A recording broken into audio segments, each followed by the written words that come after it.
हाथ सटकोनिया हो दीनानाथ पैर खराम कान्हा जानौआ हो दीनानाथ चली भेला मंदिर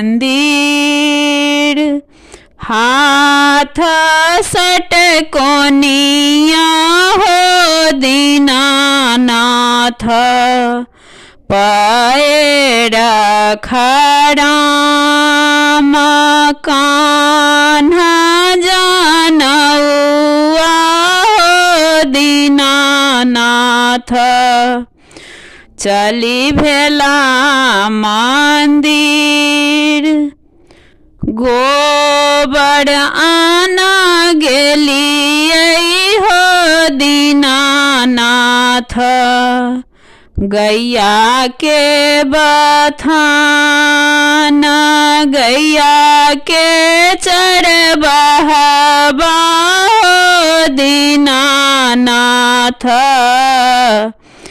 लेला लुलुआई दूरे रहो दूरे जोगे माझीना मोरा गैया होएत बाझ मोरा गैया होएत बाझ ओ त साँझे एलियै हो दीनानाथ देहरी बैसलौं झामाय देहरी बैसलौं झामाय कोने आब गुण में हो दीनानाथ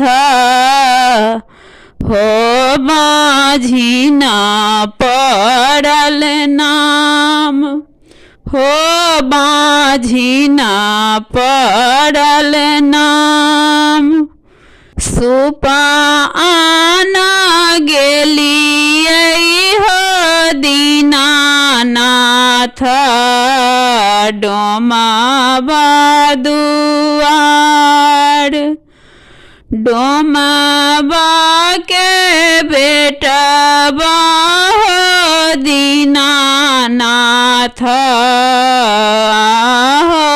लेला लुलुआय आहो लेला लुलुआय दूरे जोगे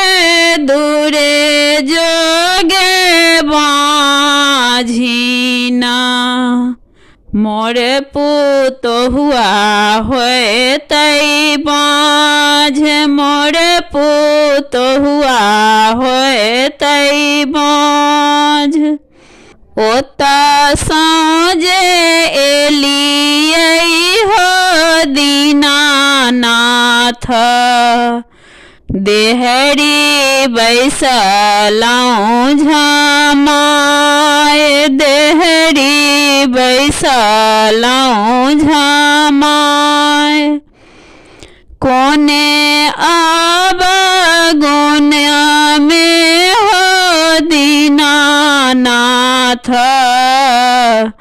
हो माझीना पड़ल नाम हो माझीना पड़ल नाम दीपल सईते हो दीनानाथ चुटकी खियाल धूपल सईते हो दीनानाथ आहो तरहत खियाल आहो तरहत खियाल तैयो ने छूट